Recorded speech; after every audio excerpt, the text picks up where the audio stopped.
Hi hello welcome back to Sanjo creation. Today topic Meesho నుంచి money earn చేసుకోవచ్చు అని మీకు తెలుసా? మీషో అప్లికేటే కాదండి, మీషో రీసేలింగ్ ఇంకా చాలా ఉన్నాయి. మీషో యాప్ ఉపయోగించుకుంటే మనమైతే మనీ అయితే ఎర్న్ చేసుకోవచ్చు. అది ఎలా అంటే మనం ఇప్పుడు చెప్పబోయే టాపిక్ ఏంటంటే మీషో రీసేలింగ్ అనమాట. ఈ రీసేలింగ్ ఎలా చేయాలంటే ఫస్ట్ మీషో యాప్ ఇన్స్టాల్ చేసుకోండి. మీషో యాప్ నాకు తెలిసి అందరికీ మీషో యాప్ ఉండే ఉంటుంది. ఎందుకంటే మీషోలో ప్రోడక్ట్స్ ప్రోడక్ట్స్ ఉంటాయండి, క్వాలిటీ అన్నీ బాగుంటాయి. కాబట్టి అందరి దగ్గర మీషో అయితే యాప్ ఖచ్చితంగా ఉంటుంది. ఈ మీషో రీసేలింగ్లో మళ్ళీ ఈ మీషో యాప్ ఎలా అంటే రీసేలింగ్ ఒక ప్రోడక్ట్ మనకు 50 రూపీస్ మీషో యాప్ మనకు చూపించింది అనుకో, మనం ఒక 20 రూపీస్ యాడ్ చేసుకొని మనం రీసేల్ చేసుకోవచ్చు. ఈ మీషో యాప్ చాలా అంటే చాలా రకాలుగా ఉపయోగపడుతుంది. మీషో యాప్ ఉపయోగించుకుంటే మనీ అయితే చాలా అంటే చాలా ఎర్న్ చేసుకోవచ్చు. మీరు కూడా మనీ ఎర్న్ చేసుకోవాలంటే మీషో యాప్ రీసేలింగ్ అయితే జాయిన్ కావాలంటే ఖచ్చితంగా ఈ వీడియో ఎక్కడ స్కిప్ చేయకుండా చూడండి. నేనైతే ఈ వీడియోలో క్లియర్గా రీసేలింగ్ ఎలా చేయాలో నేనైతే మీకు చూపిస్తాను. ఫస్ట్ మీషో యాప్ అయితే ఓపెన్ చేయండి. మీషో యాప్ ఓపెన్ అయితే చేయండి. ఫస్ట్ మీషో యాప్లో ప్రొఫైల్లోకి వెళ్ళండి. ఏంటంటే మనం ప్రొఫైల్లో అన్నీ ఫిల్ అయితే వేసుకోవాలి, పేరు అవన్నీ. బ్యాంక్ అకౌంట్ అయితే ఖచ్చితంగా ఇళ్ళనైతే యాడ్ చేయాలి.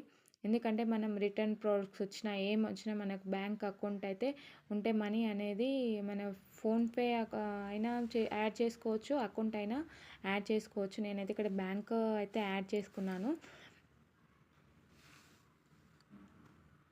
ఈ బ్యాంక్ డీటెయిల్స్ అయితే ఇక్కడ ఇచ్చేయండి. ఒకవేళ ఇచ్చి ఉంటే ఓకే, ఇవ్వకుండానైతే ఇచ్చేయండి. ఫస్ట్ స్టెప్ అయితే ఇదే. ఒక్కసారి బ్యాక్ అయితే వెళ్ళిపోదాం.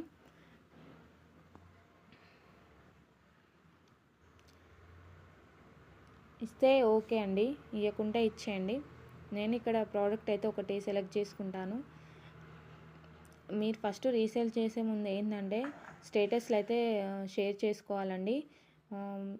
షేర్ చేస్తేనే కదండి అందరికీ తెలిసేది. ఇక్కడ మీరు ఏదైతే స్టేటస్ పెట్టుకుంటున్నారో దానికి రివ్యూస్ అయితే ఖచ్చితంగా చూడండి. ఇక్కడ శారీస్ అయితే 1 or 2 ఎన్నైతే ప్యాకప్ అయితే చాలా ఉన్నాయి.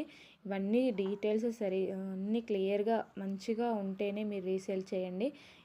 కరెక్ట్గా ఉండాలి. ఏంటంటే మనము సేల్ చేసే రిటర్న్ రావద్దు అనేటట్టు ఉండాలి. రిటర్న్ వస్తే మనకైతే మనీ మార్జిన్ అయితే యాడ్ కావు. కాబట్టి సరిగ్గా చూసుకొని అయితే రివ్యూస్ చూసుకొని అయితే మీరు స్టేటస్లో అయితే పెట్టుకోవచ్చు, సేల్ చేయొచ్చు. ఇక్కడ ఏంటంటే మీరు క్యాష్ ఆన్ డెలివరీ అది ఆప్షన్ ఉంది కదా, మీరు క్యాష్ ఆన్ డెలివరీయే పెట్టుకోండి. అదే మనకు బెనిఫిట్. నెక్స్ట్ ఏంటంటే కింద మీకు కనిపిస్తుందండి రీసేలింగ్ ప్రోడక్టా కాదు, ఎస్ ఆర్ నో అని. మీరైతే ఎస్ అని క్లిక్ చేయండి. ఇక్కడ మనీ అయితే మనకు ఎంత ఉందో దానికి కొంచెం మార్జిన్ అయితే నేను యాడ్ చేస్తున్నాను. మనకు ఒక 90 రూపీస్ అయితే వస్తుంది చూడండి, ఒక గ్రీన్ కలర్లో. మనం ఎంత యాడ్ చేసుకోవాలో అంతే ఉంటుందండి. ఎక్కువ యాడ్ చేసుకున్నాం అనుకో రెడ్ మార్క్ అయితే పడుతుంది, అది మీరు గమనించాలి.